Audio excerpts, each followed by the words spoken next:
Ladies and gentlemen of all persuasion, this is Marc Goldberg live from Marc Vlogs Watches. It's going to take me a moment or two to get myself accommodated, but I want to assure you that we will be talking about the topic at hand. See all that light coming in? I need to just don't move. I'll be right back. What I will be doing here is adjusting for the light. I may have to go back and do that again. Okay, so I may have cut out there for a quick second. Guys, Marc Goldberg. Happy to be with you. Happy to see you. I'm actually picking this whole thing up because there's just too much light in this bloody room. Hang on a second. We're going to get to the topic at hand. Blue Shirt Buddha. Some others of you in the chat room. I'll be talking to you momentarily. Now, I am Rich, buddy. We've got Valen, who is first. Valen Greymoon, I don't know how you are always first, but you are always fist first. Blue Shirt, you are second. Okay, so I will be talking to some of you in the live stream.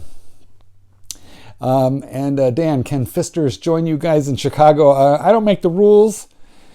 Dan, I don't make the rules. So I don't know if fisters are coming or what. Valen's got quick alerts. Okay, guys, real quick. First, the quick fist watch check. I am wearing this is the 50th anniversary 43 millimeter Sea Dweller. Honestly, on some level, I feel like it's got to be a Submariner killer. It's just got much more wrist presence than a Submariner. We are going to be talking about Rubber B shortly or eventually here. But while we're at it, why I think this is a Submariner killer, it's like, look at the wrist presence. Now, I do have a Submariner here, but I'm not sure that it's really a fair comparison. I don't know that it's entirely a fair comparison because the sub that I have here is this is a pre-ceramic sub. This one is actually for sale. This is the pre-ceramic 11613 Bluesy. Archie, my light is not good, is it, guys? Well, anyway, Archie is like constantly showing off his version of this watch. Okay. But here, let me take off the 50th and hold it up to this sub. Now, this is a 40 millimeter watch, same as the brand new subs. The difference, of course, is this does not have the maxi case. And 40 millimeter Submariner here, and a 43 millimeter Sea Dweller here. You can see this is just so much bigger. It's so much thicker. I know that's what she said. This is just a lot more watch. Actually huge. Yeah, this thing is huge. So again, here's a quick wrist shot of the Sea Dweller. And in just a moment, I will hold up the Submariner. Let me put that on. This is for sale, guys, if you're interested. Full set, box papers. And it's a very nice watch. It's a more refined, this is a more refined watch than this. It has precious metals on it. But, you know, I'm more of a stainless steel, in your face kind of guy. So that's why, I think that's why I am all about the Sea Dweller. Ernie says Archie loves me. Archie loves me because I pay him to. That's why. Okay. And listen to this. Oh no, I'm over here. I forgot I'm using the lavalier microphone. Is that sexy? Holy cow. This is a modern ceramic bezel. It uses a ball bearing detent system. So you're hearing the click, click, click. Can you hear it? Tell me in the comments if you can hear it. This thing is so juicy. It's so delectable. It's so succulent. It's like an eargasm to me, this sound. Wow. This sucker, it's just like having, oh good, loud and clear. Thanks, guys. Yeah, this is like having bubble wrap, you know? It's just like having, bubble wrap. It's like pimple popping. It's like having a fidget spinner or a game with you at all times. Yeah, if you have bubble wrap, you can't help but pop it. Yeah, it's like that. Now, this is a aluminum bezel, pre-ceramic Submariner. And I'm going to let you hear this, and you'll hear it's a very different sound. You're not going to hear it. It's moving. Oh, it's making no noise. So this one, it's like, you know what? This one is very good for covert ops. It's not making any noise whatsoever. It does move. It does ratchet. I can feel it, but yeah. It's doing absolutely nothing for me in terms of the bubble wrap effect. Guys, special treat. Drawer full of watches. Yeah, I don't usually I don't usually take out the whole drawer, but drawer full of watches. Here's one you guys haven't seen in a while. This is the Breitling World Time. I really should wear this more. And here is a Seiko Monster. Kind of a fun watch, not very expensive, but lots of fun for the money. Ooh, here's a nice one. Y'all know what that is. That's a Tudor Black Bay with the ETA version, 42 millimeters. This is, oh, you know what? Let's talking about bezels. I have to say, Tudor does 60-click bezels, whereas Rolex does 120-click. So this is going to be a 60-click bezel, but I want you to hear it. The sound it's different, but it's sexy. It's clickier. It's more metallic. It's also much more locked in and much more definitive. So there's a larger space between clicks. But it's a much more metallic, much more defined click. Amazing. It's just an amazing click. For reference, the higher pitch Rolex with the finer sound. Like, you know, like an old-fashioned men's hair comb, if you're running your finger over the comb, this is the big teeth, and this is the smaller teeth. This is a finer, higher pitch sound. But there's something cool about Tudor's bezels, which is when you turn them to the 60, you see we're not quite to the full 12 o'clock position, but I know it just hit it. Well, first I could see it, you know, on the camera. But the other thing is it sticks there. The detent is harder at 12 o'clock, so it just kind of wants to stick at 12. So if you're playing with it, you could find it. You could just, you know, find it because it just kind of sticks there, which I think is kind of a cool thing. I have another Tudor here. Anybody have a guess? Bud says he likes the sound of his Black Bay better than his Hulk, and yeah, I can understand why. Anybody else know whatever? It's right here. It's right here, guys. You know what my other Tudor is? Anybody remember? Put it in the comments and I'll show you. I'm not going to show you until you people guess. So, yeah, I can wait. No worries. It's empty now. It's in my hands. What is it, guys? Come on, if it's not a Black Bay, what is the other Tudor that I would have? Although, you know, there's a watch called the Tudor Advisor. Velen Greymoon calls it the Pelagos. What color? What color, guys? What color do I have? And then I'll move along. Tudor has a watch called the Advisor. There's an old version of it and the new version of it. And the new version of it is grotesque. I think it's like 42, 43 millimeters. Valen correctly saying I've got the blue Pelagos. But there's this grotesquely large and fairly ugly watch called the Tudor Advisor, and I want one. I don't know. I think I probably shouldn't have one, but I feel like I want one. Rich saying he doesn't pay attention to my Tudors. He only pays attention to my Rolex. And, you know, Rich, I want to be mad at you for saying that, but I can't, you know, because I fully understand. Rolex is like the good restaurant, and everything else below it, Tudor, all those, Breitling, Seiko, all of that is like going to Taco Bell, you know. But sometimes don't you feel like going to Taco Bell? All right, listen to my bezel. Oh, it's a little like sex. There's two watches that aren't Rolex that I think are very, very worthy watches. And that would be the Tudor Pelagos and the Tudor Black Bay. Two watches worthy of your attention. Although, I gotta say, guys, I think I'm like burping at the thought of the Taco Bell. But I have a hankering for an Omega, a particular Omega. I've mentioned it before. I don't know if any of you are interested in my views on Omega. If you are, let me know. We could talk about which of the Omegas I'm kind of interested in. Somebody mentioned Grand Seiko and thought that I was going to talk about Grand Seiko being worthy. I don't think Grand Seiko is a bad brand. I don't think it's grand, though. It's still Seiko. I think the biggest problem with Seiko is, Grand Seiko, is they didn't rebadge it. Lexus is made by the luxury division of Toyota, but nobody wants to buy a $100,000 Toyota, so they renamed it and they called it Lexus.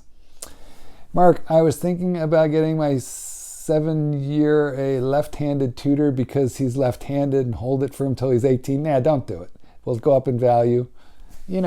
Listen, if you're going to put money away for your 7-year-old for the next 11 years, come on, just buy him some stock, buy him a mutual fund, buy him the S&P 500 fund. $3,000 in that is going to be definitely better than the Tudor. Buying watches for kids is crazy unless you're Kenny Nguyen, who has lots of nieces and nephews and lots of watches, and it's a great excuse for acquiring more watches. But, I don't know. I wouldn't be buying a 7-year-old a watch. I would get him a mutual fund. He'll be able to buy a house when he graduates college. Okay. What else do I have here? Here's another watch that's for sale. I really am torn about this watch, though. I know I'm going to take a lot of crap from you guys right now. Get ready. You're going to be mean to me. I know it. I am the ant says, yes, the new Seamaster. That is true. That new Seamaster has my attention. That is the Omega that I'm kind of really very interested in. This is a Breitling. Let's see if I can get it. I don't know. It doesn't look like it's focusing too good. This is a Breitling. Yes, bud, a Scheitling. This is a Breitling Avenger 2 with the GMT function. And it's such a nice watch. All right, it has a modified ETA movement. That's probably the worst thing that you can say about it. But it's such a nice watch. Coffee says, obviously he's getting his 7-year-old's watch for himself. That was my point. That's why you should get the kid something else. Look at this. I mean, how is this not sexy? Do you people want to take a screenshot of my wrist right now and go have a private moment? Because this is beautiful. It's shiny. I don't understand. Why do you people hate Breitling? I don't get it. This to me isn't Taco Bell. This is like Mel's Diner. This is a good old-fashioned, brawny, honest watch. It's big, it's beautiful, it's not crazy expensive. It is not a cheap Sky Dweller. My Sky Dweller's upstairs, so I can't show that to you. This is a GMT. Sky Dweller is a annual calendar with a GMT function. So, okay, fine. Now, guys, there is a reason that I entitled this video Rubber B and Rolex, and that is because one of my Rolexes is on a Rubber B. It's kind of new, and I will be showing that to you. Why don't we do that right after a couple more rollies? Let's look at a couple more rollies.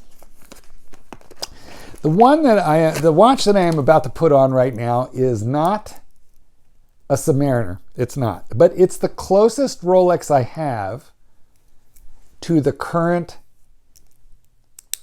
production maxi case, super dial maxi case Submariner, and it is this Batman. No, Batman. It is the Batman in oyster steel. Now, you could see there is. Let me bear with me a second. And here you have two Rolex. The perspective gets really wacky on camera if I don't hold them exactly even. But these are both 40 millimeter watches. And this one, the Batman, looks a lot bigger because these lugs are a lot thicker. So there's just a whole lot more wrist presence to the super cased 40 millimeter. Yeah, so I don't have a modern Submariner. This is a very lovely watch for someone who likes the pre-ceramics. I've decided that's not me, so I'm selling this, guys. It's all over the internet for, I think, $7,000, but I've lowered it to $6,850 firm. So if you're interested in this, you can let me know. This, of course, is not for sale. God ain't making any more of the Batman. Now God is making the Batgirl. So yeah, that's what I'm wearing when I want to wear the 40 millimeter Rolex. If I want to wear a 42 millimeter, I've got this puppy right here. Hang on. Something else for your consideration. What does, quiz time, boys and girls, what does Rolex make in 42 millimeters that Marc Goldberg owns? I can wait. Oops, you might have just gotten a quick peek. Somebody, the Yachtmaster is, well, okay, the brand's shit spanking new Yachtmaster in gold. Yeah, that's 42 millimeters, and I don't have one. Rich saying I need a Hulk. I would like a Hulk. I'm not up to a Hulk. Explorer 2, says Ping Pong, and he is correct. I have it in the Polar version, and I am Explorer 2 buddies with the Rancher, the Wrangler, the Minotaur Clive Wrangler. He's got this in black. And I am very fond of this watch. It does not have a spinning bezel, but nonetheless, it's a nice big, look how big that is. It's just, I like me some big Rolex. Now, boys and girls, ladies and gentlemen, children of all ages, it's time to talk about the big Rolex, the big boy. I'm getting up to turn on the light because I think we could use a little bit of extra light here. People, what is the biggest, baddest, meanest sumbitch in the world in terms of a steel Rolex dive watch? Talk to me, people. Biggest, baddest, meanest. Coffee fanatic nails it. James Cameron, deep sea dweller. 44 millimeters of 904L. Okay, so that's what we have here. Now, I put it on a rubber B. Okay, I put this baby on a rubber B. I wrapped that rascal. Look at the size. This is 44 millimeters in terms of its width. And then its wingspan, lug to lug measurement, I want to say is like 52, or is it maybe even 54? Someone look that up and let me know. I think maybe it's 54. It's just big. It's brawny. It's ridiculously large. The problem is that it's so heavy on it's just so incredibly heavy when you put this on the steel bracelet. Now, this is the very first iteration. I like it because it was in production for a whopping 3.5 years. There is a newer iteration with the 3.235 movement, the better movement, the 70-hour power reserve instead of the 40-hour power reserve on this one. And on that newer version, they also widened out the bracelet. Okay, because this one comes on this really narrow bracelet, which means it's kind of roly-poly, top-heavy on the wrist. And I found that this thing was just so incredibly uncomfortable, heavy, and top-heavy to wear that I love it because it's beefy, it's manly, it's big, it's giant, it's impressive, just like myself. However, it was like, kind of painful. It was a pain in the ass to wear. And therefore, it really limited me. So after owning this thing for a couple of years, I thought, okay, what the hell? Let me put out some money for a rubber B, and see if I like it. I was really, really reluctant to do that because these things are expensive. This was, I'm going to tell you, it fits well. Like, look how it, this thing is crafted to fit really well. It was not hard to put on. It certainly fits very well. But guys, this silly little rubber strap is $250. I mean, $250. I think that's sort of like an obnoxious price for a rubber strap. But I thought you know, I've got a $12,000 watch that I never wear because I hate the strap. What if I put out another $250? Will I end up wearing it more? And so far the answer has been yes, sort of. I got a lot of watches in rotation, so I can't say that, you know, I'm wearing this tons and tons, but I can definitely say I've worn it more since I put it on the Rubber B. Now, when you're buying a Rubber B, you know, you're never entirely sure which one to buy. And in this case, I bought the black Rubber B. You can see that little line of blue, I hope, you know, running through it. Let me get it under light better. So can you see that line? Yeah, it's got the blue line running through it. And, you know, they make one that's like bright blue. And I was really torn. Should I have bought that? It would go really nicely with the blue on the dial. But then I thought, well, it's so bright blue, it's going to like, you know, really like neon, call a lot of attention. Rolex, Rolex, Rolex. And I just wasn't sure I wanted it to call that much attention. But of course, you know, now that I got this one, I'm thinking I should have got that one.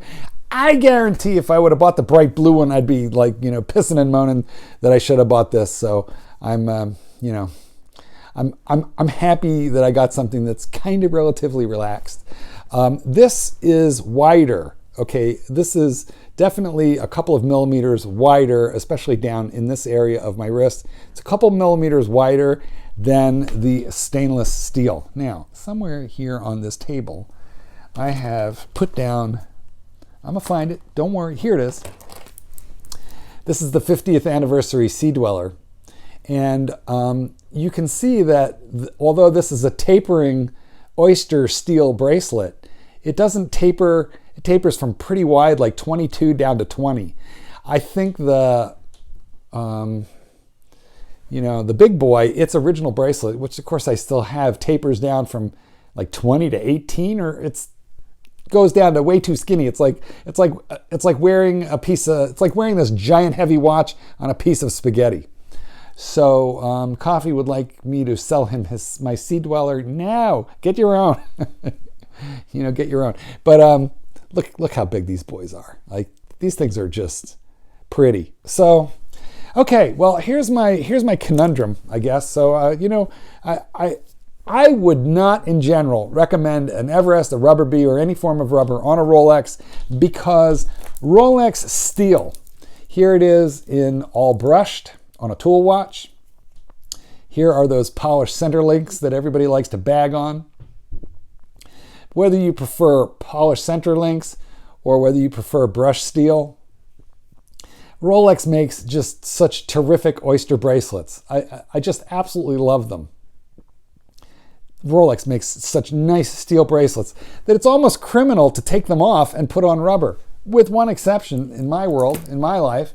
And that one exception is this big bad boy here, because it's such a big, heavy, thick watch that anything you can do to sort of put it on a weight reduction program, unlike the unlike the AC3. On the James Cameron rebooted the weight loss program, and it worked. It lost a ton of weight, and it also became a whole lot more stable on my wrist. So I don't have anything against Rubber B, or any of those replacement. If you guys want to play G.I. Joe and Barbie and, dress up your toys with, different clothing, well, have at it and have fun. But it's definitely not for me. These original bracelets are just, they're just freaking perfect. This has the Easy Link, and that was the Batman. And this, of course, is the Sea Dweller. It has the glide lock system that works from the back.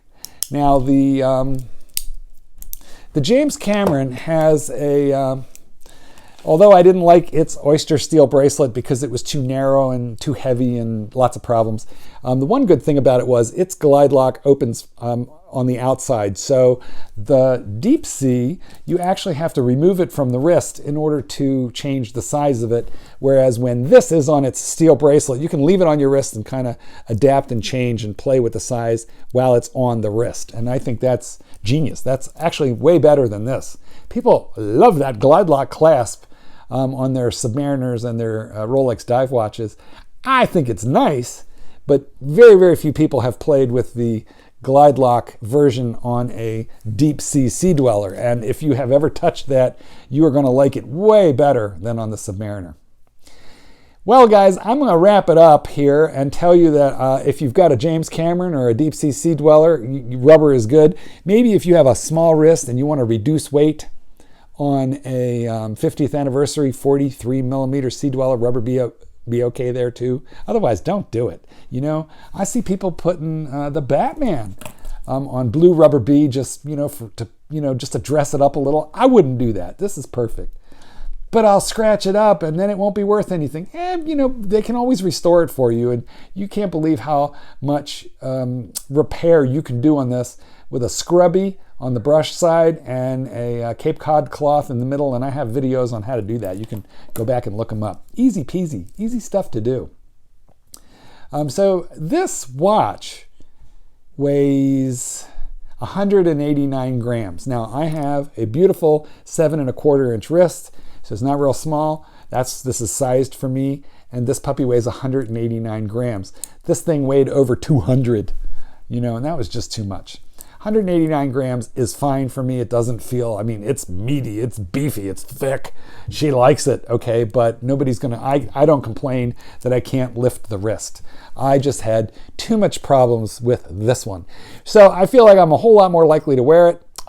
Guys, tell me in the comments. Submariner. I have like every other size diver, Okay, I know I don't have a Yachtmaster 2 or that Yachtmaster 1 or that new Yachtmaster 2 with the gold. You could take the whole Yachtmaster line. I'm not in favor. What I want to know from you is, do I need any form of a ceramic Submariner? Because I'm kind of getting the hankering. Now, somebody said that I need a Daytona, and if you have been a fan of this channel since the very beginning, you may remember that I hate the Daytona. Excuse me. And if you go looking back at my very earliest videos, you'll find my video called I Hated My Daytona. I sold it, I hated it, and I would never buy another one. As far as I'm concerned, it's an awful watch. You can barely tell the time on those damn things. So I'm thinking about either a black Submariner or a Hulk.